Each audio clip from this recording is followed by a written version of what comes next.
Oh, come on! Howdy ho, everybody. You're watching the Broken Controller Club. My name is Ed, and I'm your host with the most. We are doing Atari Flashback Classics Volume 1, Part 3 of the reviews, and then we're going to have Part 4. We're going to wrap that up after this video, so keep an eye out for that. This is the next batch of cartridge games. If you want to skip ahead at all, I've included chapters in this video, so definitely check the description or the timeline to check out what you want. And before we get started, if you like what you see and want further updates, drop a hot and steamy subscribe. I love the support, and I want 2022 to be the year that I hit 1,000 subscribers, and we're a little bit better than halfway there. Let's get started. First up, we've got Home Run. I mean, it's called Home Run, but it's really just baseball. I thought it'd be like a home run derby at first, because I figured for an Atari game, a home run derby would be the simplest way to play baseball on it, but I was wrong. Either way, this is actually kind of fun, and I liked it more than actual baseball. I like being in the outfield the most. You'll have to catch the ball and then chase after whoever's running to a base and tag them.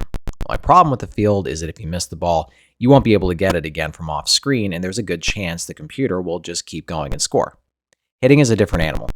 You can use the directional pad to try and influence where you're going to hit the ball, but for some reason, if I had a guy on base and he was clearly going to be tagged out, he'd still run to the base anyway. Like, he'd hit the ball, get to first, the CPU would be at second base just hanging out, and my idiot player would just decide leaving first was a great idea and keep going to second and get tagged out. I mean, they still play better than I ever did, so whatever. Next. Human Cannonball sounds like a stunt on The Simpsons that ended poorly, but this one is a bit different. You have to adjust your cannon's angle along with the power to shoot the poor stuntman out of it and see if he'll make it into the, I guess it's a giant cup at the top of a tower? I don't know. You can play a few different games, and by default the tower moves and the game chooses the speed for you. I switched it up after my first game and had it let me adjust both the angle and the power. Then I made like 3 shots successful while the rest of them either crashed into the tower or splatted into the ground, where I'm sure they all died broken and mangled while their families in the stands screamed in terror at the stick figure carnage below. Next. The home version of Millipede is up next, and where the home version of Centipede felt easier than the arcade version, this one went the opposite direction and rained insect or bug hellfire down on me. From the moment you start playing, the spiders start jumping out at you, and those things are harder to deal with than any of the other enemies in this.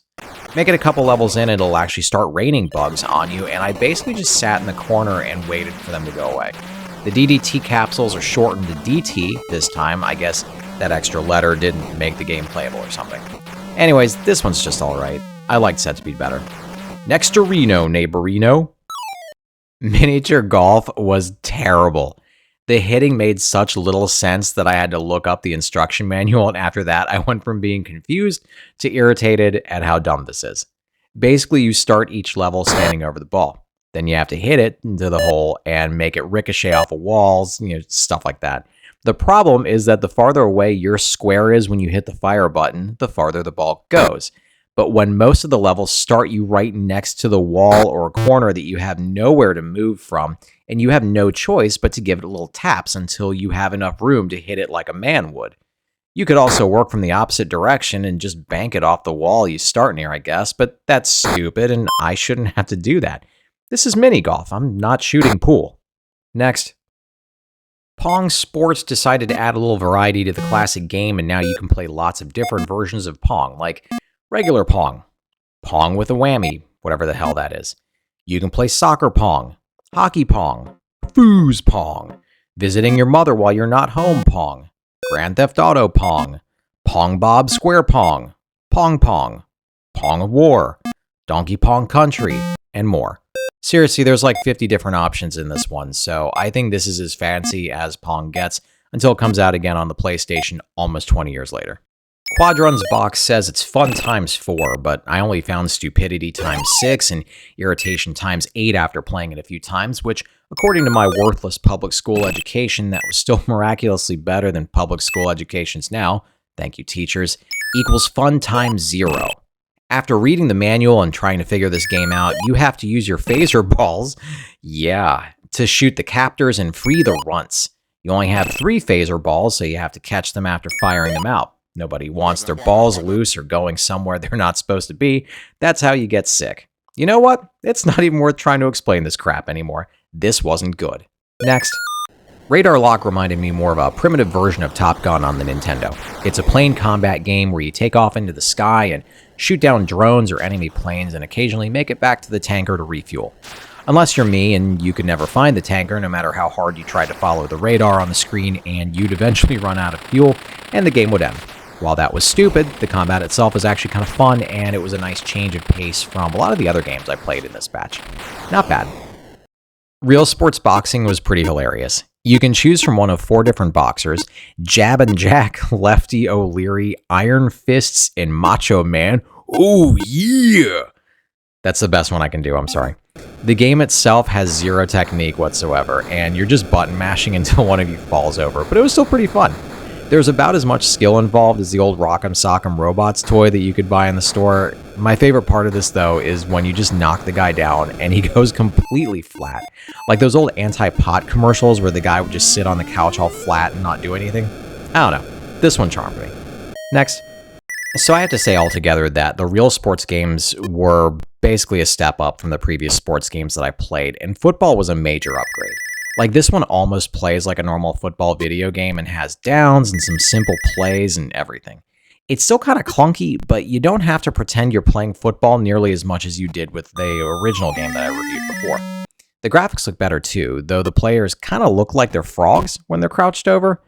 As anyone who dismisses all football games that aren't Tecmo Super Bowl or NFL Blitz, I didn't actually hate this one. Next. Realsports Soccer is kind of a broken game, and if you watched my previous game reviews, I really enjoy those. On its face, soccer itself doesn't look bad. It's a really simple presentation, and it looks a little more like you're playing on a basketball court than a soccer field, but even that didn't bother me. The players are all stick figures too, but they get the job done.